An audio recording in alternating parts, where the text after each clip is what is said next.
Rose sera vendredi soir en concert à Nice au Palais de la Méditerranée. Un retour sur ses terres, là où son grand-père maternel, à qui elle rendit un bien bel hommage dans Ciao Bella, s'installa après avoir quitté l'Italie. Chanter à Nice au milieu de sa famille et des amis avec qui elle a partagé sa jeunesse est toujours un moment très particulier pour Rose, un mélange d'excitation et de stress. Mais portée par le succès de son dernier album Et puis juin, qui vient d'être nominé pour être l'album de l'année 2013 pour RTL, le stress devrait bien vite disparaître dès le début de son tour de chant. Ce dernier opus, sorti en avril dernier et dont elle a composé chacun des titres, offre d'ailleurs une image plus épanouie de Rose, à l'instar de la chanson qui ouvre l'album, Aux éclageries.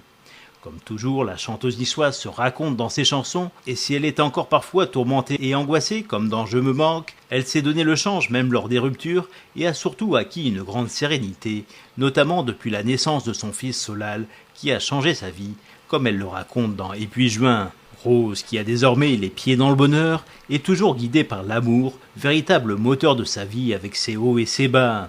L'heure est aujourd'hui plutôt au beau fixe, même si l'on sent encore, au travers de ces textes d'une sincérité absolue, quelques moments de doute. Une certaine mélancolie baigne cet album dans lequel Rose poursuit l'exploration de son univers, oscillant entre variété délicate et pop rock doux, où la guitare acoustique est reine. Mais l'on reste loin de l'atmosphère qui régnait dans ses deux premiers albums, écrits sous le coup d'une rupture amoureuse, même si dans le premier, avec des chansons légères comme La Liste, cet inventaire à l'après-vert de ses envies, elle retourna totalement la situation et fut propulsée vers le succès. Un succès qui fit définitivement quitter les bancs de l'école à cette ancienne institutrice qui a bien fait de se consacrer totalement à la chanson, surtout quand elle nous livre des albums de la qualité de son dernier opus.